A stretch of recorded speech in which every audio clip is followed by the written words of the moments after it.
미국 텍사스 메디컬 브리치 대학교에서 박사학위 연구원으로 재직하시다가 현재는 연세대학교 의과대학 생리학교실 교수님으로 재직 중이십니다. 신경손상 및 기능회복, 통증, 감성, 과학에 대해서 연구를 하고 계시다고 합니다. 오늘 좋은 강의 해주실 연세대학교 의과대학 생리학교실 이배환 교수님께 큰 박수를 부탁드립니다.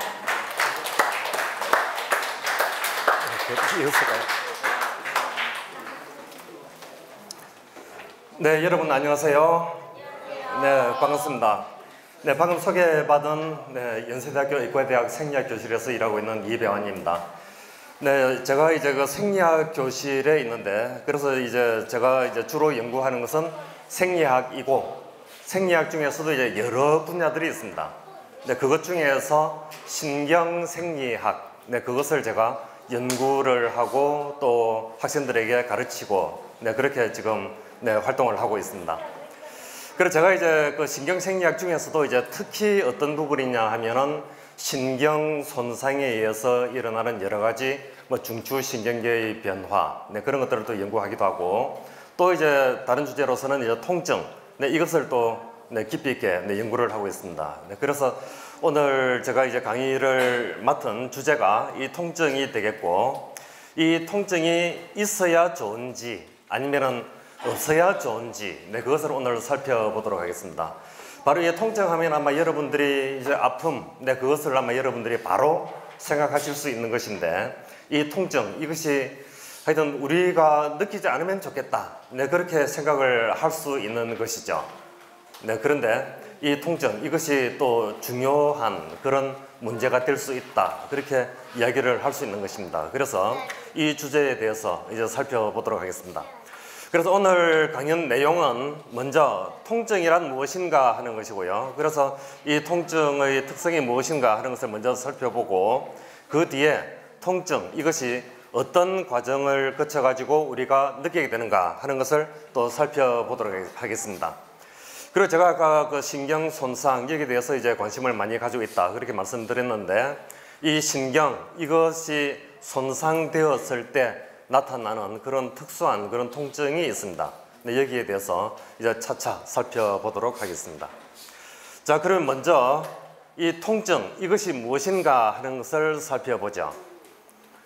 자, 이 통증, 이건 아마 여러분들이 우리 일상생활을 하는 도중에 이 통증을 굉장히 많이 경험하기도 하고, 또 주변에서 이러한 통증, 이것을 경험하고 있는 그런 사람들을 또 살펴보기도 하고 관찰도 하고, 그래서 이 통증, 이것은 굉장히 익숙한 그런 문제이다, 그렇게 이야기를 할 수가 있는 것이죠.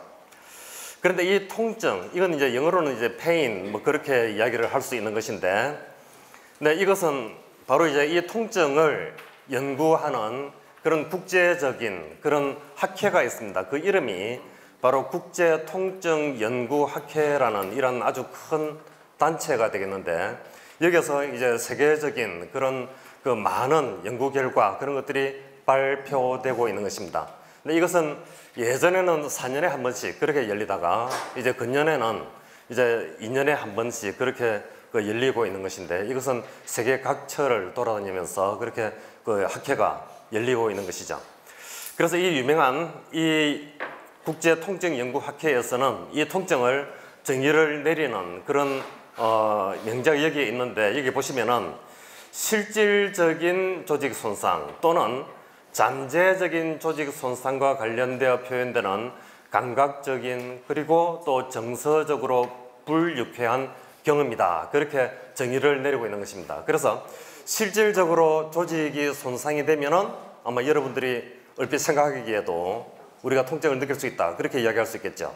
예를 들어서 뭐 교통사고가 일어난다든지, 그렇게 하면은 교통사고가 일어나면 우리가 신체를 다치게 되는 거죠. 네, 그렇게 되면은 그 다친 부위가 바로 아파올 수 있는 것입니다.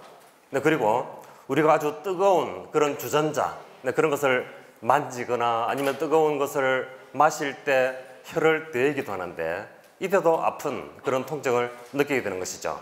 네, 그래서 이런 경우에 바로 이제 실질적인 그런 조직 손상에 의해서 일어날 수도 있는 것이고, 그리고 아주 뜨거운 것이지만 아직은 바로 조직 손상이 일어나지 않고 조직 손상이 일어날 수 있는 그런 단계에 있는 그런 단계도 있습니다. 네, 그런 경우에도 바로 우리가 통증을 느낄 수 있다. 그렇게 이야기를 할 수 있는 것이죠. 이때 우리가 감각적으로 느낄 수도 있고 또 정서적으로도 느낄 수 있다. 그렇게 이야기할 수 있는 것입니다.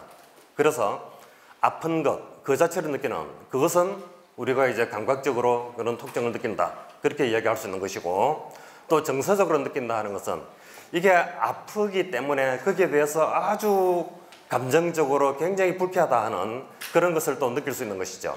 그래서 이런 것들은 이제 감각적인 그런 것을 좀 더 넘어서 가지고 좀 더 이제 고차적인 그런 과정에서 이런 통증을 인지하는 그런 과정에 들어간다. 그렇게 이야기할 수 있는 것인데 그렇기 때문에 이러한 통증, 이것은 감각적인 문제가 될 수도 있고 정서적인 그런 문제가 될 수도 있다. 그렇게 이야기를 할 수 있는 것이죠.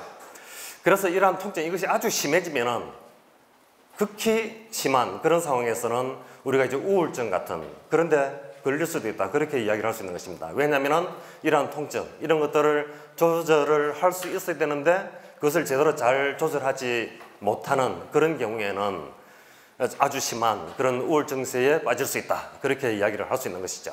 네, 그런 것들이 바로 이러한 정서, 이것하고 관계되는 것이다. 그렇게 이야기를 할 수 있는 것입니다. 자, 뭐 영어를 뭐 안 쓰는 게 좋긴 하지만 뭐 이런 페인, 이런 것들은 아마 여러분들이 알아두셔도 괜찮은 거예요. 그래서 네, 통증하면은 영어로는 pain, 네, 그렇게 이야기를 할 수 있는 것인데 이 영어로 이제 pain이라 이렇게 표현하는 이 통증, 이것은 그리스어의 포이네라는 그런 단어에서 유래했고 또 라틴어로서 포에나, 여기서 이제 유래한 것인데 이 포이네하고 포에나, 이것은 이제 어떤 의미를 가졌느냐 하면은 바로 처벌, 이것을 의미한다 하는 그런 의미가 되겠습니다.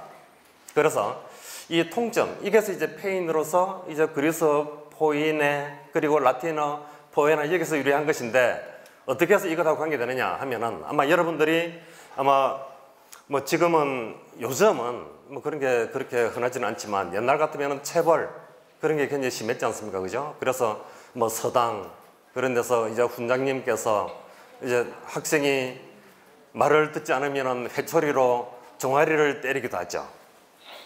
그리고 또 손바닥을 또 회초리로 치기도 하고 이렇게 되면은 어떻습니까? 아프겠죠, 그죠? 맞아요. 네. 이때 아픔을 느끼는데 이게 바로 이제 통증이다. 네, 그렇게 이야기할 수 있는 것입니다. 그래서 이것이 바로 이러한 처벌, 이것하고 바로 밀접한 관련이 있는 것이다. 네, 그렇게 이야기를 하는 것이죠. 그래서 말을 잘 안 들으면은 어쨌든 이런 처벌, 이것을 가해가지고 바로 이제 통증, 그것을 교육의 수단으로 쓸 수 있다. 그렇게 이야기를 할 수가 있는 것이죠. 그런데 이제 이러한 그 고대 그리스인들이 이제 여러분들 아마 그리스 로마 신화 그런 것들 다 알지 않습니까? 그죠? 네. 그리스 로마 신화 아마 여러분들이 굉장히 많이 읽어보셨을 건데 거기에 이제 많은 신들이 나오죠. 네.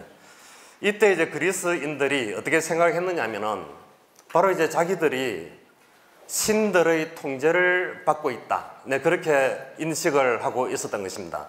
이때 자신들이 신들의 통제를 받는 것은 바로 이러한 보상이라든지 처벌 이런 것들을 통해 가지고 신들의 통제를 받아 가지고 인간이 행동을 하게 된다. 그렇게 믿고 있었던 것입니다. 이때 이제 보상이라는 것은 여기 보시면은 온전한 신체라든지 개인적인 성취 이런 것들을 이야기할 수 있는 것이죠. 그래서 이제 공부를 잘하면은 또 상을 받는 이것이 이제 개인적인 그런 성취 거기에 들어갈 수 있는 것이고 또 미국 프로야구 유현진 선수가 굉장히 올 한 해 굉장히 그 활약을 많이 했죠, 그죠? 네, 그 보면은 거기 메이저리그에서 14승을 하고 네, 그렇게 했었는데 이것도 아주 대단한 그런 성적이죠. 이런 것들도 개인적인 성취에 들어간다. 네, 그렇게 이야기를 할 수가 있는 것이고요. 어쨌든 이런 여러 가지 노력을 통해 가지고 개인적인 성취를 하게 되면은 이것이 바로 신들이 내리는 그런 보상이 될 수 있다. 그렇게 이야기를 할 수 있는 것입니다. 그래서 이런 보상, 이런 것들이 신들로부터 온다. 근데 그렇게 믿었다 하는 것이죠. 그리고 이러한 보상, 이것하고 이제 대조가 되는 그런 개념이 뭐냐면은 바로 처벌이다. 그렇게 이야기를 할 수 있는 것입니다. 이 처벌, 아까 뭐 체벌, 뭐 잠깐 이야기를 했지만 그런 체벌 그것도 여기에 들어갈 수 있는 것이고요. 그리고 그동안 아주 누리고 오던 잘 살아왔던 그리고 혜택을 많이 입어 가지고 왔던 그런 것들이 이제 더 이상 혜택을 입지 않고 또 신들로부터 그런 보상을 받지 않는다. 그렇게 생각하면 그것이 바로 박탈이 된다는 것입니다. 그래 보상을 받지 않는 그것이 박탈이다. 그렇게 이야기할 수 있는 것이고 또 통증을 수반하는 여러 가지 신체적인 고통 뭐 허리가 아픈다든지 어깨가 아프다든지 또 배앓이를 한다든지 이런 것들도 바로 신이 시켜가지고 이제 그렇게 내가 지금 아픈 것이다. 그렇게 인식을 해왔던 거죠. 네, 그래서 아픈 것은 신이 벌을 내려서 그런 것이고 또 좋은 일은 신이 보상을 내렸기 때문에 이제 내가 이런 생활을 하고 있는 것이다. 네, 그렇게 믿었던 것입니다. 어쨌든 이러한 고대 그리스인들의 생각 이런 것들을 볼 때 이러한 보상이라든지 처벌 이런 것들이 바로 신이 인간의 행동을 이제 통제하는 그런 수단이 될 수 있는 것인데 여기에 바로 이러한 통정 이것이 굉장히 중요한 역할을 했다. 그렇게 이야기를 할 수 있는 것이죠. 그럼 이제 통증이 무엇인가 하는 것들은 이제 여러분들이 잘 아시게 됐죠, 그죠? 네. 그래서 아마 여러분들이 이제 통증이 무엇인가 하는 것들을 이제 보았고요. 그런데 이 통증 이것은 크게 두 가지로 구분을 할 수 있는 것입니다. 하나는 생리적인 통증이다. 그렇게 이야기할 수 있는 것이고 또 다른 하나는 병리적인 통증이다. 그렇게 이야기를 할 수 있는 것입니다. 이렇게 생리적인 통증, 병리적인 통증 이렇게 두 가지로 구분할 수 있는 것인데 먼저 생리적인 통증을 보시면은 이 생리적인 통증 이것은 우리가 살아가는데 생존을 위해서 매우 중요한 그런 생리적인 기능을 담당한다. 네, 그렇게 이야기를 할 수 있는 것인데요. 이것은 어떤 생리적인 중요한 기능을 담당하느냐 하면은 바로 여기 있는 것처럼 손상되지 않은 그런 신체 조직을 보호해주는 그런 역할을 수행한다는 것입니다. 그래서 지금 통증을 느끼는 것은 손상되지 않은 그런 통증을 그런 신체 부위를 더 이상 손상되지 않게 그렇게 보호해주는 역할을 한다. 그렇게 이야기할 수 있는 것인데 이것은 바로 다음에 있는 그런 슬라이드를 통해서 한 번 더 살펴보도록 하겠습니다. 자, 그러면 이러한 생리적인 통증 이것과 대조적인 것이 바로 이제 병리적인 통증이 되겠는데 이것이 이제 제가 이제 처음에 그 말씀을 드렸던 조직 손상 이러한 조직 손상이 일어났을 때 나타나는 것이 바로 병리적인 통증이 된다. 그렇게 이야기할 수 있는 것이고 이러한 조직 손상 이것이 일시적인 것이 아니고 이제 장기적인 그런 관점에서 바로 만성적인 그런 통증을 일으키는 것이 바로 이러한 병리적인 그런 통증이 된다. 그렇게 이야기를 할 수 있는 것입니다. 이게 오랜 시간 동안 만성적으로 진행되는 그런 통증이기 때문에 여기 보시면은 생리적인 통증이 단순히 반복적으로 나타나는 결과가 아니고 이것이 장기적인 그런 변화가 조직이 손상된 뒤에 말초신경계라든지 아니면은 중추신경계 이런 데서 굉장히 중요한 그런 아주 복잡한 그런 과정들이 일어나 가지고 많은 그런 생리적인 또는 병리적인 그런 변화가 나타나게 된다. 그렇게 이야기할 수 있는 것입니다. 그래서 저희들이 주로 하고 있는 것이 바로 이러한 병리적인 통증 이것의 메커니즘이 무엇인가 그리고 이러한 병리적인 통증 이것을 줄일 수 있는 완화시킬 수 있는 그런 방법이 어떤 것인가 그런 것들을 연구를 하고 있는 것입니다. 그래서 이제 다음 슬라이드에서 제가 한 예를 들어서 여러분에게 생리적인 통증의 중요성 그것을 여러분에게 설명하겠다. 조금 전에 말씀드렸는데 그 예가 보시면은 선천성 통증 불감증이다. 그렇게 이야기를 할 수 있는 것입니다. 뭐 영어로는 congenital insensitivity to pain 그렇게 이야기를 할 수 있는 것인데 뭐 영어 단어는 아마 여러분들이 몰라도 좋습니다. 어쨌든 이 선천성 통증 불감증 이것은 말 그대로 선천적으로 통증을 제대로 잘 느끼지 못하는 그런 증세다. 그렇게 이야기를 할 수 있는 것입니다. 자, 이걸 보시면 여기에 왼쪽에는 소년이 있고 오른쪽에는 소녀가 있는데 이 두 소년과 소녀가 모두 바로 이러한 선천성 통증 불감증 이것을 이제 지금 겪고 있는 그런 환자다. 그렇게 이야기를 할 수 있는 것이죠. 그래서 왼쪽에 있는 이 소년을 먼저 보시면은 지금 이제 멀쩡하게 서 있는데 여기 자세히 보시면은 이쪽 손도 그렇고 이쪽 손도 그렇고 손가락의 마디가 떨어져 나가 있는 것을 이제 볼 수 있는 것입니다. 네, 그리고 여기 미안합니다. 여기에 보시면은 바로 이제 그 무릎 여기에 구멍처럼 그렇게 아주 여기에 파여져 있는 그런 상처를 볼 수 있는데 이 소년이 왜 이런 증상을 가지고 있느냐 하면은 바로 통증을 느끼지 못하기 때문에 그렇다. 그렇게 이야기를 할 수 있는 것이죠. 만일에 통증을 느낀다면은 이 소년이 이런 증상이 나타나지 않는다. 그렇게 이야기할 수 있는 것입니다.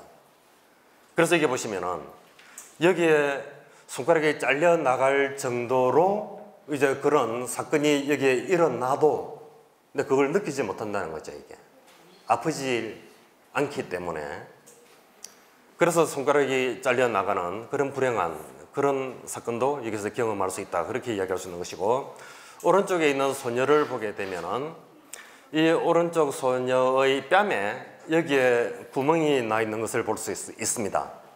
여기에 아주 까만 좀 큰 점이 있죠, 그죠? 이건 점이 아니고 구멍이다. 그렇게 이야기할 수 있는 거예요. 이건 왜 생겼느냐 하면은 이 소녀가 아마 여러분들이 다 연필을 쓰고 그러는데 연필 심이 아주 뾰족하죠. 네, 그 뾰족한 것을 이게 갖다 대도 이 아프지 않는 거예요, 이게. 그래서 조금 더 좀 눌러봤죠. 네, 그래도 아프지 않고. 그래가지고 이제 좀 더 쑥 넣으니까 그냥 구멍이 생기는 거예요.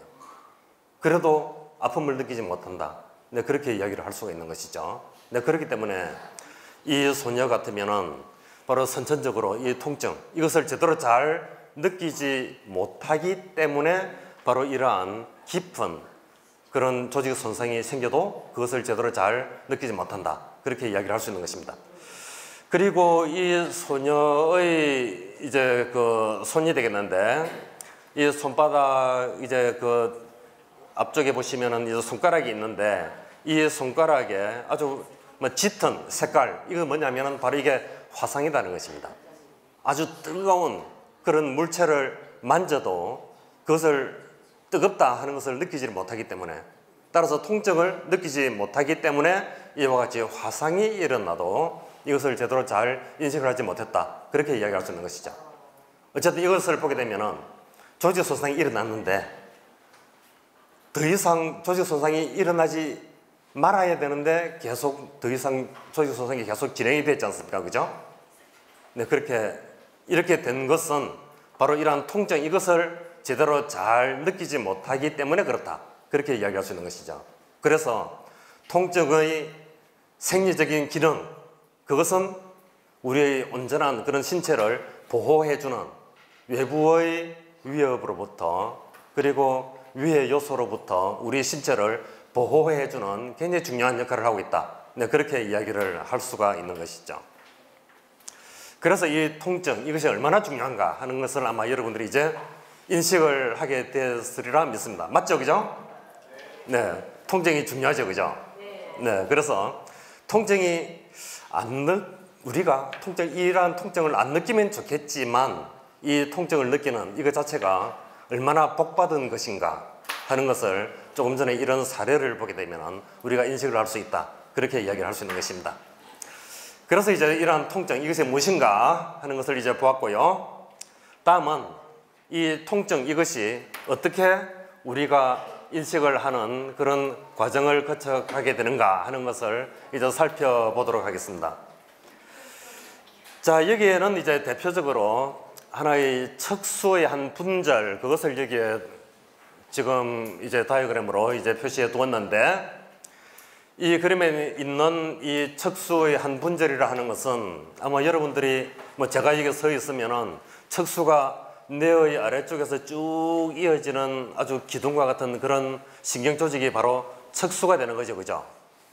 네, 그래서 이 척수, 이것의 한 분절을 한 단면을 싹둑 자르게 되면은 제 등을 자른다는 건 아니고 척수의 한 부분을 잘라가지고 그 단면을 보게 되면은 네, 그것이 이렇다. 그렇게 이야기를 할 수 있는 것입니다. 어쨌든 이 척수는 저 위에 뇌 아래쪽으로 이제 쭉 이어지는 그런 기둥으로 되어 있는 그런 신경 조직이다. 그렇게 이야기할 수 있는 것이고요. 자, 이 척수 이것을 통해 가지고 이제 신경들이 드나드는 그런 것을 이제 볼 수가 있는 것입니다. 그래서 여기에 보시면은 이게 이제 일종의 이제 척수신경이 되겠는데 이러한 척수신경 이것이 척수에서 마디마디마다 이것이 나가기도 하고 또 들어가기도 하고 그렇게 네, 작용을 하게 되는 것인데 감각은 말초에서 척수로 들어가는 것이 감각이 되겠습니다. 그리고 이제 척수에서 나가가지고 이제 말초의 근육 네, 그런 것들을 움직이는 것은 바로 이제 운동 성분이 된다. 그렇게 이야기할 수 있는 것인데 이것이 이러한 척수신경 여기서는 이것이 만나가지고 하나의 큰 둥지를 이루게 된다. 그렇게 이야기를 할 수 있는 것입니다. 그래서 이를테면 아마 어머니들께서는 아마 잘 아시겠지만 하나의 실타래 네, 그게 여러 가닥이 많이 모여가지고 하나의 실타래를 이루고 있지 않습니까? 그죠? 네, 그래서 하나의 실타래, 굵은 실타래 이것이 하나의 신경이다. 그렇게 보시면 될 것입니다. 그런데 이제 하나의 실이 가지고 있는 그 가닥 하나하나는 바로 이러한 여기에 있는 이런 신경 섬유들 이런 것들이 하나의 한 가닥이다. 그렇게 여러분들이 이제 보시면 될 것이고요. 이러한 척수신경, 네, 이게 이제 하나의 대표적인 그런 신경이라 볼 수 있는 것인데 감각신경이 말초에서부터 이 척수신경을 따라 가지고 척수로 들어간다. 그렇게 이야기할 수 있는 것이죠. 그래서 자 우리의 신체에서 보게 되면은 물론 몸통도 이제 척수로 들어가지만은 우리의 팔 그리고 손 여기에서 들어가는 감각 성분은 우리의 경수라 그래 가지고 우리의 목 부분에 있는 이 척수로 들어가게 되는 것입니다. 그리고 다리, 발 이쪽에서 올라가는 것은 우리 허리 부분에 있는 이 척수 이쪽으로 이제 들어간다. 그렇게 이야기할 수 있는 것이죠. 그래서 신체의 이제 그 각 부분을 담당하는 그런 척수 분절들이 쭉쭉 있는 것인데 그 중에서 대표적으로 이렇게 구분한 것이다. 그렇게 이야기할 수 있는 것이고요.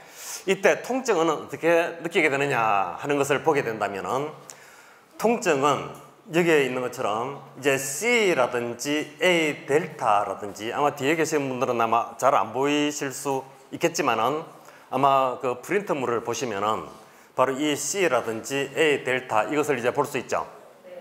네, 뒤에 계시는 분들도 보실 수 있죠, 그죠? 네. 네, 이 C라든지 A 델타 이것은 다른 신경 섬유에 비해서는 좀 굉장히 가늡니다. 굉장히 가는 거예요. 그리고 이제 굵은 것들을 보게 되면은 A 알파라든지 이런 것들은 이러한 근육들 이런 것들을 움직이는 운동신경 성분이 되겠고 여기에 A 베타 뭐 이런 것들이 있는데 이것은 좀 굵은 그런 구심성 신경으로서 감각신경이다. 그렇게 이야기할 수 있는 것이고 이런 것은 우리가 이제 촉감, 감촉 이런 것들을 느낄 때 바로 이런 A 베타 같은 이런 굵은 섬유를 따라 가지고 감각 정보가 전달되어 들어간다. 그렇게 이야기할 수 있는 것입니다. 그래서 이쪽으로 굵은 섬유를 따라서 들어가게 되면은 우리가 촉감 그런 것들을 느끼지만은 이 촉감 이것은 여기에서는 이제 통증을 전달하는 건 전혀 아닙니다. 어쨌든 통증을 전달해 주는 것은 바로 이 C 섬유라든지 A 델타 섬유 이런 가느다란 이런 섬유들이 말단에서 감지를 해가지고 바로 중추로 올려 보내게 된다. 그렇게 이야기를 할 수 있는 것이죠. 그래서 이것이 이제 척수로 들어간 뒤에 그 다음에는 이제 뇌로 올라가게 되는 것인데 그래서 여기 보시면은 이 부분 이것을 경계를 해가지고 위쪽이 뇌이고 아래쪽이 이제 척수가 된다. 그렇게 이야기를 할 수 있는 것입니다. 그래서 척수 이쪽으로 이제 올라오게 되면은 이제 뇌로 가게 되는 것인데 여기에 이제 뭐 영어로 되어 있지만은 여기에 오른쪽에 이제 제가 이제 한글로 여기에 표시를 해뒀죠. 여기 이제 시상이라는 부분이 있는데 바로 이게 탈라무스라고 영어로 되어 있는 이 부분이 이 시상이다. 그렇게 이야기를 할 수 있는 것입니다. 그래서 척수에서부터 쭉 올라와 가지고 이 시상 이 부분으로 가 가지고 여기에서 체감각 피질이라든지 또 다른 피질 영역 이런 데로 이제 정보를 보내게 된다. 그렇게 이야기를 할 수 있는 것이죠. 그래서 여기 보시면 S1, S2 이게 이제 1차 체감각 부위, 그리고 이것은 S2 되어 있는 것은 2차 체감각 부위라는 그런 피질 부위를 이렇게 표시를 한 것입니다.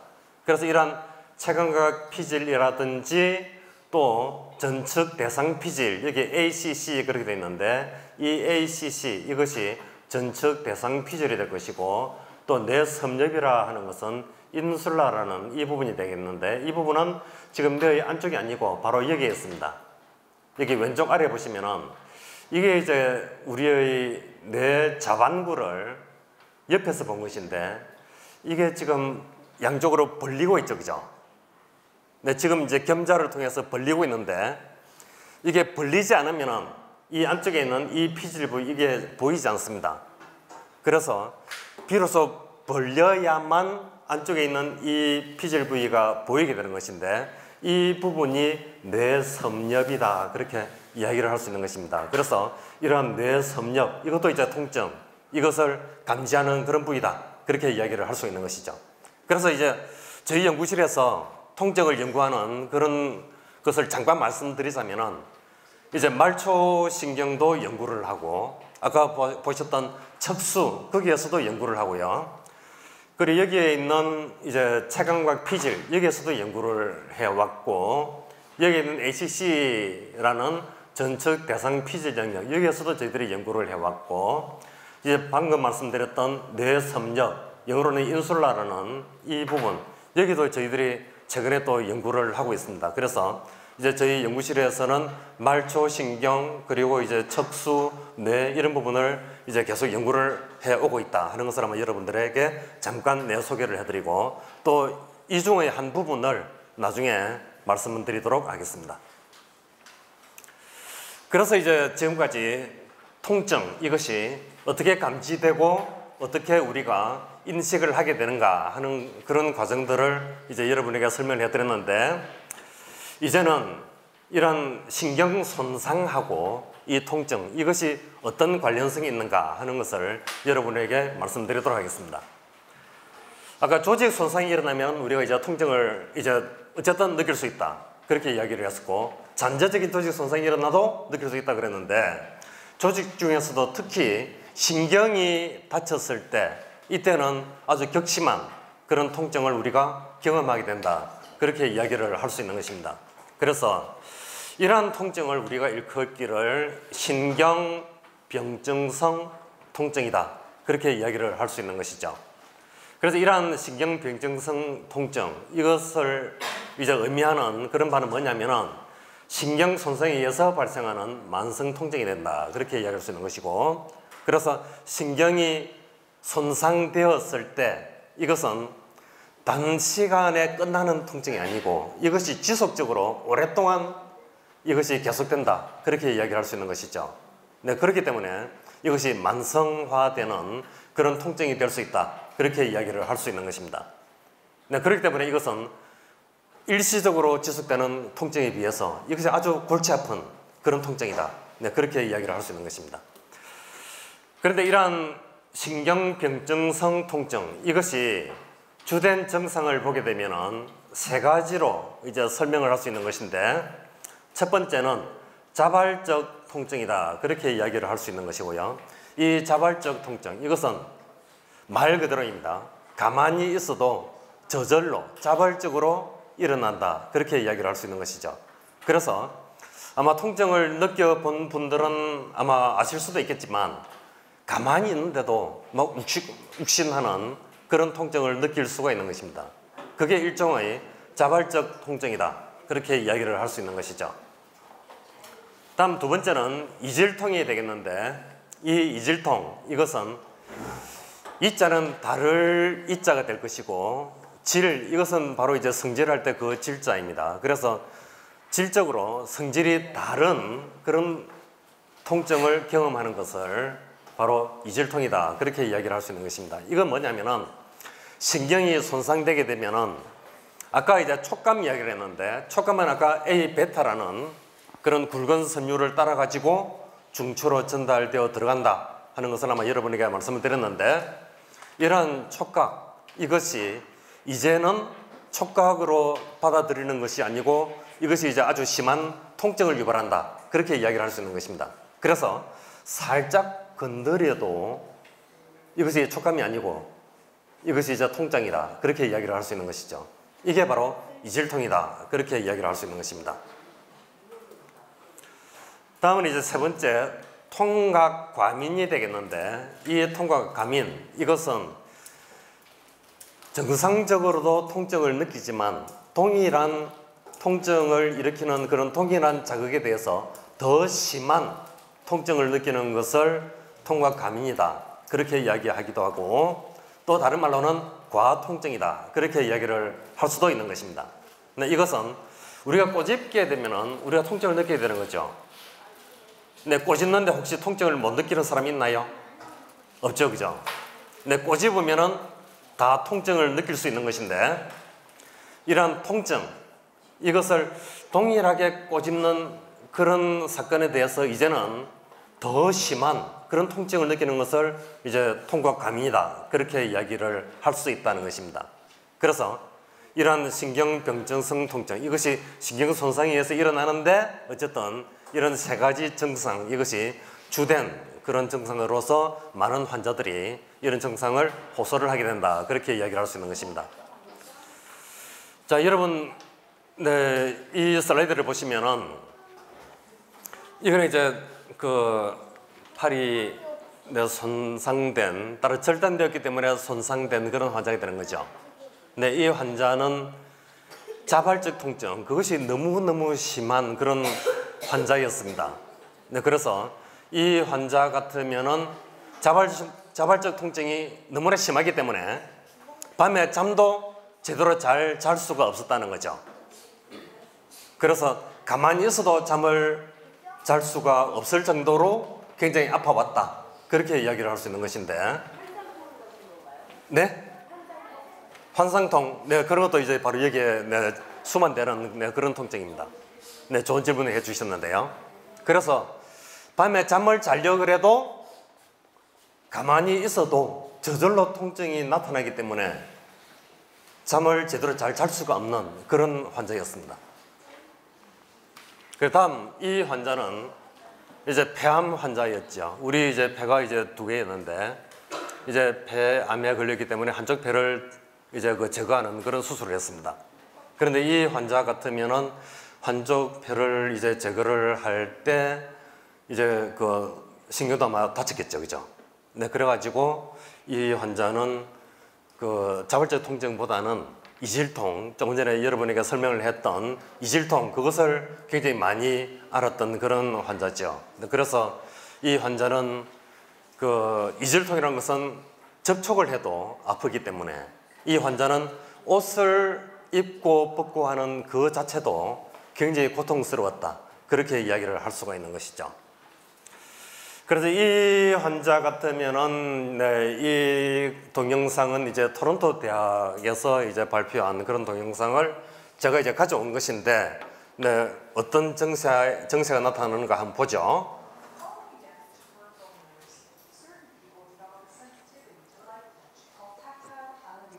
네, 지금 이제 텍타일 알로디니아 그렇게 이야기하는데, 이게 바로 촉각적인 그런 자극에 대해서 이질통을 심하게 느꼈다, 그렇게 이야기할 수 있는 것입니다. 그래서 방금 옷을 입고 벗고 하는 그런 과정에서 옷에 터치가 될 때 아주 심한 그런 통증을 느끼는 그런 것을 이제 보셨죠. 네, 이것이 이제 바로 이제 여러 가지 신경 가소성적인 그런 변화를 우리 중추신경계에 일으키기 때문에 그렇다. 네, 그렇게 이야기를 할 수 있는 것입니다. 네, 이런 것들이 바로 척수라든지 뇌라든지 이런 데 여러 가지 중요한 문제를 일으킨다, 그렇게 이야기할 수 있는 것인데요. 지금 이제 망치로 땅 때리지 않습니까? 그죠? 그럼 아프겠죠? 네, 그런데 이러한 망치로 때리는 여기에 대해서도 정상적인 사람보다도 훨씬 더 심하게 통증을 느끼게 된다, 그렇게 이야기할 수 있는 것이 아까 통각과민 현상이다. 네, 그렇게 이야기할 수 있는 것이죠. 네, 이런 것들이 지금 이제 뉴런의 여러 가지 변화가 일어나기 때문에 일어나는 것인데 이런 것들을 연구하는 것이 네, 저희들의 일이다. 그렇게 이야기할 수 있는 것입니다. 네, 시간이 없기 때문에 뭐 이 정도로 봐두시고요. 그래서 이제 이와 관련해 가지고 네, 저희들이 이런 신경병증성 통증 이것을 이제 연구하는 것을 네, 일부 짤막하게 여러분께 이제 소개를 해드리도록 하겠습니다. 네, 이걸 보시면은 신경병증성 통증에 대해서 이제 여러 가지 연구를 하게 되는 것인데 저희들이 연구를 할 때는 행동적인 그런 연구를 통해서 행동적으로 이러한 통증 이것이 얼마만큼 발생되었는가 하는 것을 저희들이 이제 측정을 하기도 합니다. 그리고 또 여러 가지 이제 조직을 채취를 해가지고 또 현미경 사진도 찍고 네, 그런 것들을 이제 분석하기도 하고요. 어쨌든 네, 이런 것들을 하게 되는 것인데 먼저 이제 여기 보시면은 행동 연구 이것을 어떻게 하는가 하는 것을 여기 이제 잠깐 소개를 해드리겠습니다. 이때 실험 동물로서는 이제 실험용 흰지 네, 이것을 이제 쓴다는 것이고요. 그래서 여기 오른쪽에 보시면은 바로 흰지가 여기 있는 것을 이제 볼 수 있는 것이죠. 이때 저희들은 이제 저희들 나름대로 독자적인 그런 신경병증성 통증 모델을 만들었습니다. 네, 저희들은 뭐 그냥 제 이름을 따가지고 리 모델이라 그렇게 이야기하는데, 네, 저희들이 2000년도에 이제 국제학술지에 이제 발표한 그런 모델을 저희들이 이제 계속 써오고 있거든요. 근데 그거는 이제 어떻게 제작을 하느냐 하면은 바로 이제 우리 다리로 내려가는 아주 굵은 신경이 있는데 이것이 우리 신체에서 제일 굵은 신경입니다. 네, 그 이름이 바로 좌골신경이다. 그렇게 이야기할 수 있는 것인데 이 좌골신경 이것이 말초로 가면서 크게 세 가지의 가지로 이제 갈라지게 되는 것이죠. 이때 갈라지는 그 신경 이름을 보게 되면은 경골신경이라든지 비복신경이라든지 네, 이런 것들을 이런 것들로 이제 구분이 될 수 있는 것인데 바로 이 경골신경 이것하고 비복신경 이것을 묶고 절단하는 그런 모델을 저희들이 이제 제작을 하게 되는 거죠. 그래서 세 가지 분지 중에서 두 가지 분지를 묶고 싹둑 잘라버리게 되면은 신경이 손상이 된다. 그렇게 이야기를 할 수 있는 것입니다. 이러면 바로 이제 신경 손상 모델이 만들어지는 것인데 여기에 대해서 이제 행동검사는 기계적인 이질통이라든지 온도 이질통 네, 이런 것들을 하게 되는 것입니다. 먼저 기계적 이질통 이것은 뭐냐면은 기계적인 자극을 가한다는 것입니다. 그래서 물리적인 그런 자극을 가한다 그렇게 이야기할 수 있는 것인데 아까 이제 촉각 말씀을 드렸지 않습니까? 그죠? 접촉 터치할 수 있는 이런 촉감 이걸 느낄 수 있는 그런 필라멘트 아주 가느다란 그런 섬유 같은 그런 것들을 여기에 가할 수 있는 것이죠. 예를 들어서 뭐 칫솔의 모 같은 네, 그런 것들을 이제 그런 아주 가느다란 그런 필라멘트 그 한 개, 네, 그것을 갖다 대면 이것이 그 촉감을 일으킨다 그렇게 이야기할 수 있는 것이죠. 그런데 이런 모델 동물들은 이런 촉감 이것이 더 이상 촉감이 아니다는 것입니다. 이것을 통증으로 느낀다는 거죠. 그래서 이것을 갖다 대면은 아주 파르르 뜨는 것처럼 그렇게 다리를 갑자기 물리는 그런 행동을 하게 되는데 이런 것들을 저희들이 측정을 한다. 그렇게 이야기를 할 수 있는 것입니다. 다음에 이제 온도 이질통이 있는 것인데 이 온도 이질통 이것은 아세톤을 바로 이런 민감한 그런 피부 부위에 살짝 갖다 접촉을 하게 되면은 아세톤이 아마 느껴본 분들은 아시겠지만은 아세톤을 피부에 갖다 대면 이게 시원한 그런 느낌을 줄 수 있는 것입니다. 그래서 우리는 시원한 느낌인데 이런 환자라든지 이런 모델 동물들은 이것을 바로 통증으로 느낀다는 거죠. 시원한 게 아니고 이게 너무나 차가운 같은 그런 온도 감각, 온도로 유발되는 그런 통증, 그것을 유발시킨다는 거죠. 그런 것들을 우리가 이제 측정을 하게 되면은 이런 행동 검사 이것을 통해서 통증을 측정할 수 있다. 그렇게 이야기를 할 수 있는 것입니다. 네, 행동을 통해서 이제 통증을 연구를 할 수 있고, 자, 저희들이 이제 이러한 통증의 메커니즘, 그것이 어떤 메커니즘을 통해서, 어떤 기전을 통해서 일어나는가 하는 것을 연구하기 위해서는 행동만으로는 부족하죠. 네, 그렇기 때문에 또 다른 여러 가지 방법을 이용해 가지고 저희들이 연구를 할 수 있는 것인데, 여기 보시면 이제 아까 체감각 피질, 1차 체감각 피질, 2차 체감각 피질 말씀드렸지만은 이런 체감각 피질, 여기에서 이제 이러한 통증, 이것을 이제 인식할 수 있는 것입니다. 그래서 이러한 체감각 피질, 여기에서 이제 광영상, 이 광영상을 통해 가지고 통증을 측정할 수 있다 하는 것을 이제 여기에서 말씀을 드릴 수 있는 것인데, 이게 바로 이제 실험지가 되는 거죠. 실험지의 두개골 위에 우리 이제 두개골을 둘러싸고 있는 피부가 있지 않습니까? 이 피부, 이것을 절개하고 그 밑에 있는 근육층 그것을 이제 제끼고 그러면은 그 안쪽에 두개골이 나타납니다. 두개골 위에 이런 라인이 나타나는데, 이게 이제 우리가 흔히 봉합선이라고 그렇게 부르는 부위인데요. 그런데 이런 것들을 이제 랜드마크로 해가지고 이렇게 창을 냅니다. 이 창은 바로 이 체감각 피질, 바로 위를 덮고 있는 바로 이제 두개골 뼈 부분이다, 그렇게 이야기할 수 있는 것인데, 그 뼈 부분을 이제 도려내게 되는 거죠. 네, 그렇게 되면은 그 아래쪽에 우리 뇌를 둘러싸고 있는 막이 나오고, 그 막을 제끼게 되면은 바로 뇌의 피질 표면이 나타나게 된다, 그렇게 이야기할 수 있는 것입니다. 그래서 뇌의 피질 표면이 나타나게 되면은 바로 이게 이제 바로 실제 쥐의 뇌가 되겠는데, 여기 보시면은 사람 뇌는 좀 쭈글쭈글하다 그랬죠, 그죠?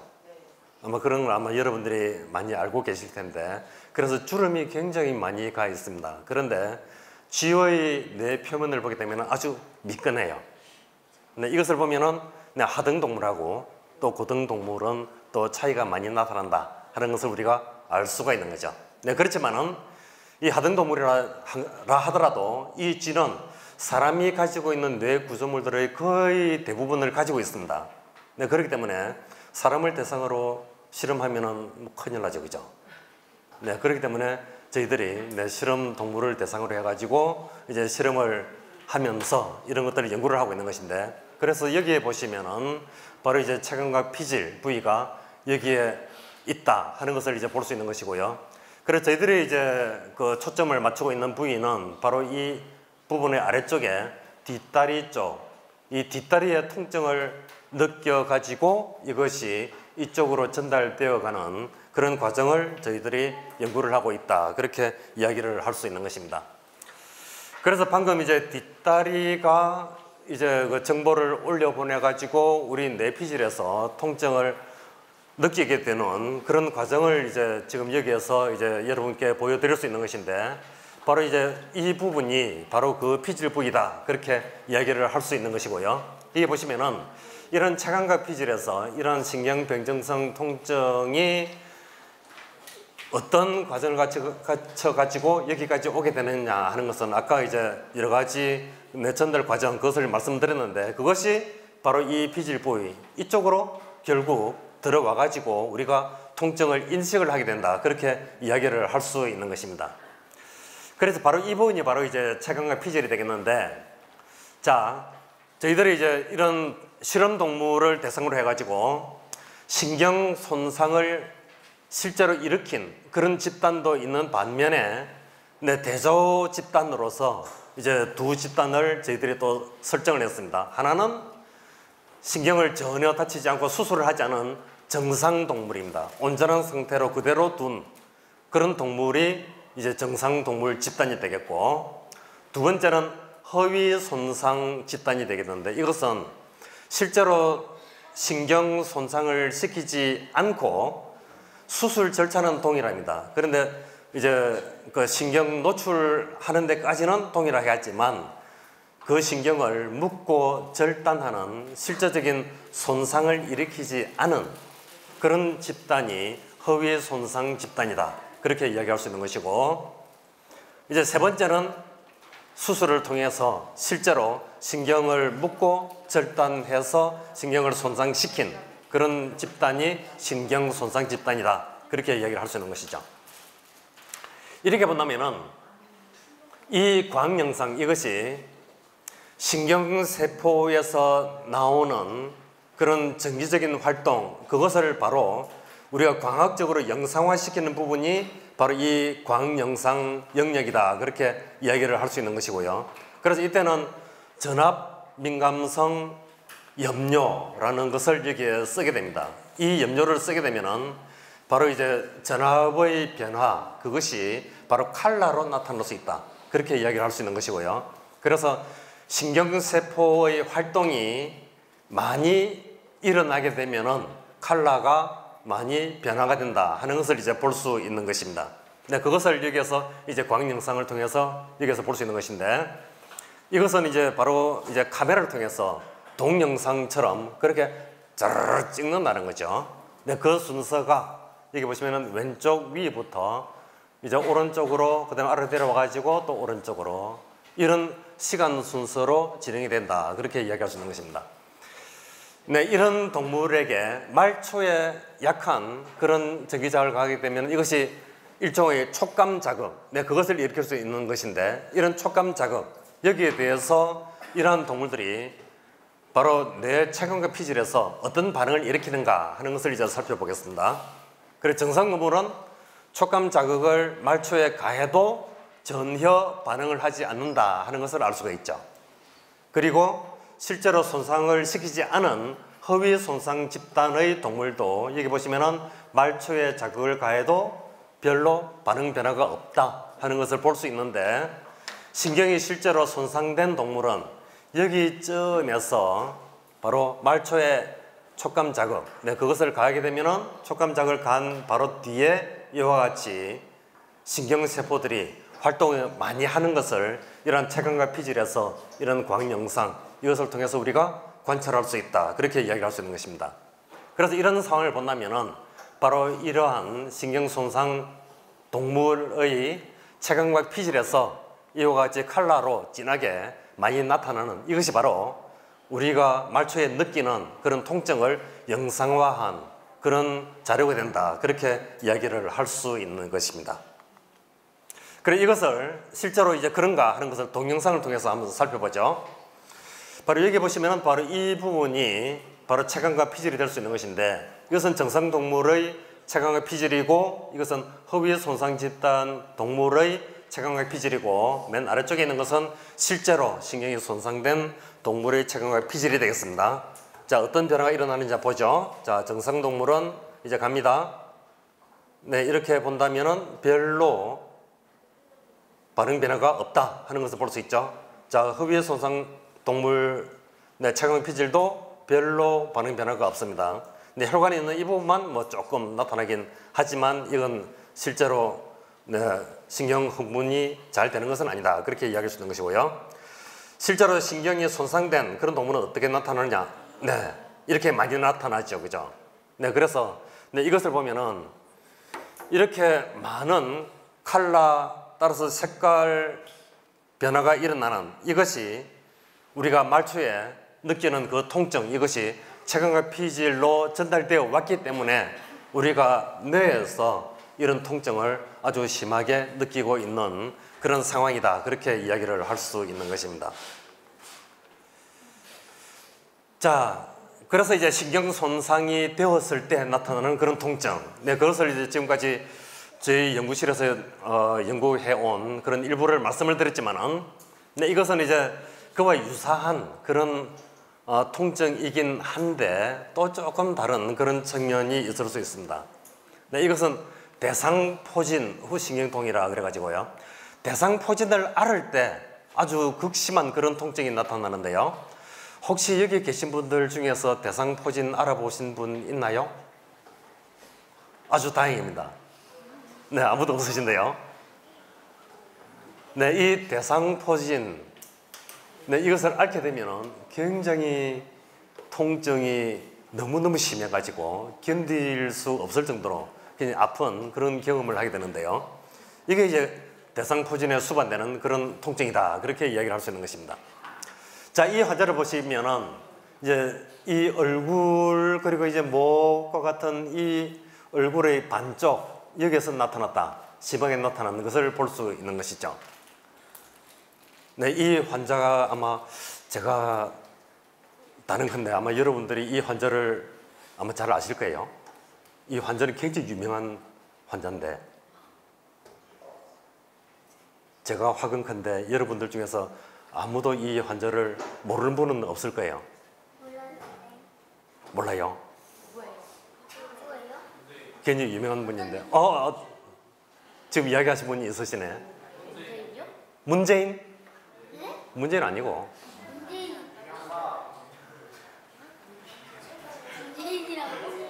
문재인 모르는 분들 있잖아요.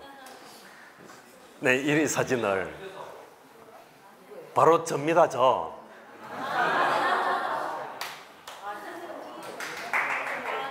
네. 그러니까 여러분들 중에서 저 모르는 사람 아무도 없죠, 그죠? 네, 그러니까 그만큼 유명한 환자예요. 네. 그래서 이 환자를 보시면은 바로 전데 말이죠. 네. 이와 같이 이제 그 물집이 잡히는 이런 것을 이제 볼 수 있는 것인데 이 물집이 잡히기 전부터 통증이 오는 거예요, 이게. 그래서 멀쩡한 그런 상태에서도 머리가 막 뭘로 치는 것처럼 그렇게 심한 그런 통증이 나타나게 되는 것인데 네, 이 통증 이것은 저는 단순한 통증으로서 그냥 단순한 두통 네, 그것으로 제가 생각을 했거든요. 그리고 한쪽으로 나타나지 저는 혹시 편두통이 아닌가 네, 그렇게 싶어가지고 약국에 가가지고 두통약을 달라 그랬죠. 그런데 뭐 두통약 같으면 뭐 예전부터 뭐 사리돈, 펜잘, 개보린 뭐 그런 게 많이 알려져 있지 않습니까, 그죠? 근데 그런 걸 먹으면은 뭐 두통 뭐 금세 없어진다 그랬죠. 네, 그래서 약국에 가가지고 그런 약을 달라고 해서 제가 사가지고 먹었어요. 그런데 전혀 변화가 없는 거예요, 이게. 그래서 일반적인 통증하고 이런 통증하고는 완전히 그 특성이 굉장히 다르다 하는 것을 알 수가 있는 것이죠. 그래서 만일에 이러한 통증이 일반적인 통증하고 만일에 같다면은 그 성격이 같다면은 그런 두통약, 그런 진통제를 통해서 바로 이런 통증이 바로 쉽게 완화가 될 수 있는 것인데 이것은 전혀 그렇지 않더라. 그렇게 이야기할 수 있는 것입니다. 그런데 이러한 대상포진, 이것이 진행된 뒤에 나타나는 아주 격심한 신경통 이런 것들도 바로 조금 전에 말씀드렸던 신경병증성 통증 네, 그것하고 이제 그 유사다 그렇게 이야기를 할 수 있는 것입니다. 네, 그래서 이런 대상포진 신경통 네, 이런 것을 네, 치료하는 데 있어서도 바로 신경병증성 통증에 쓰이는 그런 약물을 바로 이제 쓰게 되는 것입니다. 그래서 이제 그런 약을 제가 먹었더니 통증이 많이 나아지더라고요. 그래도 완전히 없어지지는 않고. 네, 그래서 이만큼 이런 통증, 이것이 바로 조절되기가 굉장히 어렵다. 그렇게 이야기를 할 수 있는 것입니다. 그래서 이런 신경병증성 통증, 이것은 아직도 바로 완화시킬 수 있는, 완전히 이런 통증을 없앨 수 있는 그런 약물이 아직도 개발이 안 됐습니다. 네, 그만큼 좀 골치 아픈 네, 그런 통증이다. 그렇게 이야기할 수 있는 것이고, 그만큼 아직도 그 기전이 완전하게 밝혀지지 있지 않고, 또 이러한 통증을 완전히 치료할 수 있는 그런 약물도 아직 개발이 되지 않았기 때문에 지금 현재도 전 세계적으로 이런 통증, 이것을 연구하는 사람들이 굉장히 많이 연구에 집중을 하고 있다. 그렇게 이야기를 할 수 있는 것이죠. 이게 이제 뭐 마지막 슬라이드로 이제 가기 바로 직전 슬라이드 되겠는데, 네, 이분 같으면은 바로 이제 벨기에의 이제 스프린트 장애인 네, 그 선수가 되겠는데 이름이 이제 마리케 베르보트라는 그런 사람이 되겠습니다. 근데 이 사람이 굉장히 많이 알려져 있는 또 유명한 사람인데요. 이 사람 네, 프로필 잠깐 보시면은 2012년에 런던 패럴림픽 네, 여기서 100m 금메달을 땄고 또 200m 은메달을 땄고요. 그리고 이제 4년 뒤인 2016년 리우 패럴림픽 여기서 400m 은메달을 딴 굉장히 유명한 선수다. 네, 그렇게 이야기할 수 있는 것인데 바로 이 선수가 네, 죄송합니다. 이 선수가 난치성 척추 질환 네, 이것을 앓고 있었다는 것입니다. 네, 지금도 앓고 있는 사람인데요. 그래서 이게 보시면은 매일 밤 상상할 수 없는 그런 고통 속에 계속 생활해 왔다.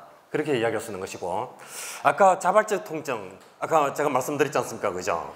가만히 있어도 내 통증이 계속 나타나는 그런 통증이 되겠는데, 이게 보시면은 특히 잠잘 때 이런 통증, 이것이 계속 나타나기 때문에 굉장히 힘들었다. 그렇게 이야기할 수 있는 것이고, 여기는 모르핀, 이것이 진통제로서 굉장히 많이 알려져 있고 효과를 잘 나타낼 수 있는 그런 약물입니다. 그런데 바로 이 모르핀, 이것을 써도 한 10분밖에 잠을 못 잔다. 근데 그만큼 이러한 통증, 이것을 없애기가 굉장히 어렵다. 그렇게 이야기할 수 있는 것이죠. 그래서 이런 모르핀, 잘 알려져 있는 이런 유명한 이런 진통제를 써도 제대로 통증을 제대로 잘 완화시킬 수가 없기 때문에 이 사람 같으면은 차라리 죽는 게 낫겠다. 네, 그래가지고 여기 보시면은 리우 올림픽 후에 안락사 하기로 그렇게 이 사람이 결정을 했었어요. 그래서 뭐 버킷 리스트, 그래서 뭐 자기들이 보통 사람들이 뭐 생활해 가면서 나는 이것도 하고 저것도 하고 저것도 하겠다 그러는데, 이 사람의 버킷 리스트 중 하나가 바로 이제 안락사다는 거죠. 네, 그만큼 고통 속에서 살아왔다.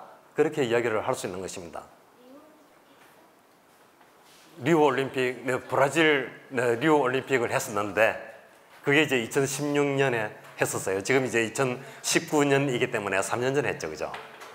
그래 2020년에는 또 내년에 일본에서 올림픽을 한다 그랬죠. 올림픽 한 뒤에는 또 패럴림픽이라 그래가지고 장애인 올림픽을 또 하게 되는 거예요. 거의 매번 그렇게 합니다. 그래 2016년에는 브라질 리우 올림픽, 여기에서 이제 패럴림픽 여기에 이제 뭐 출전을 해가지고, 그때 하여튼 버킷리스트가 통증을 얼마나 견디기가 힘들면 차라리 안락사가 낫겠다 하는 그런 생각을 하게 됐다. 그렇게 이야기할 수 있는 것이죠. 그만큼 이런 신경병증성 통증 이런 것들이 굉장히 어려운 문제다. 그렇게 이야기를 할 수 있는 것입니다. 근데 이렇게 안락사를 택하게 된 그런 이유는 뭐냐면은 이 사람이 이제 벨기에 사람이기 때문에 벨기에는 안락사를 법적으로 이제 허용해 왔다. 그렇게 이야기할 수 있는 것이고, 그래도 2015년만 하더라도 2,000여 명이나 되는 그런 사람들이 이제 안락사를 택해가지고 이제 저 세상으로 가게 됐다. 그렇게 이야기할 수 있는 것이죠. 그런데 이제 그 뒤에 제가 이제 추적을 해봤더니 다행히도 이분이 안락사의 뜻은 거두어들였다는 것입니다. 결국 안락사는 안 하게 됐다. 그렇게 이야기를 할 수 있는 것인데, 그래서 이분이 안락사를 통해서 돌아가지 않으셨기 때문에 뭐 그거는 굉장히 아주 다행스러운 일이죠. 그렇지만은 그래도 이와 같은 통증, 이것이 너무나 힘든 그런 문제이기 때문에 하여튼 이런 통증, 이것을 조절하는 것이 굉장히 중요한 그런 문제다. 그렇게 이야기를 할 수 있는 것입니다.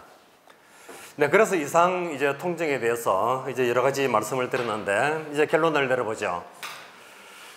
그래서 이제 오늘 제가 이제 강연한 그런 내용을 이제 돌이켜 본다면은, 우리가 이제 그 보통 느낄 수 있는 이런 통증, 이것은 우리의 생존을 위해서 필수적으로 필요한 그런 감각 현상이다. 그렇게 이야기할 수 있는 것입니다.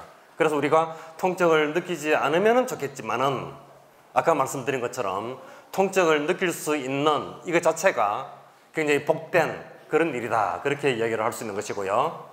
그래서 조금 전에 이제 통증이 서로 다른 그런 특성을 가지고 있다고 그랬죠. 그래서 일반적인 진통제를 통해 가지고 통증을 조절할 수 있는 그런 통증이 있는 반면에, 그런 진통제를 아무리 써도 조절되지 못하는 그런 통증도 있다.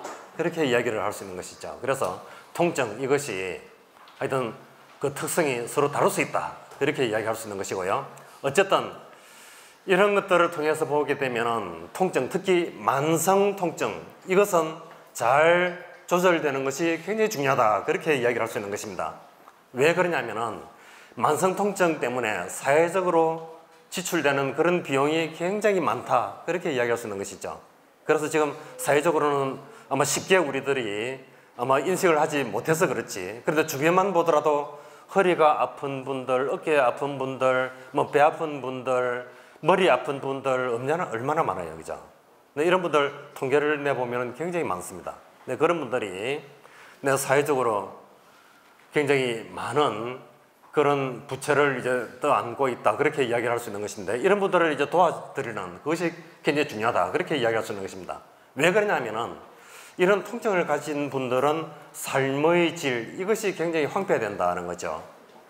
아프면은 뭐 어떤 뭐 맛있는 음식이고 또 재미있는 그런 오락이라든지 그런 것들을 즐기기가 굉장히 어렵다. 그렇게 이야기할 수 있는 것입니다.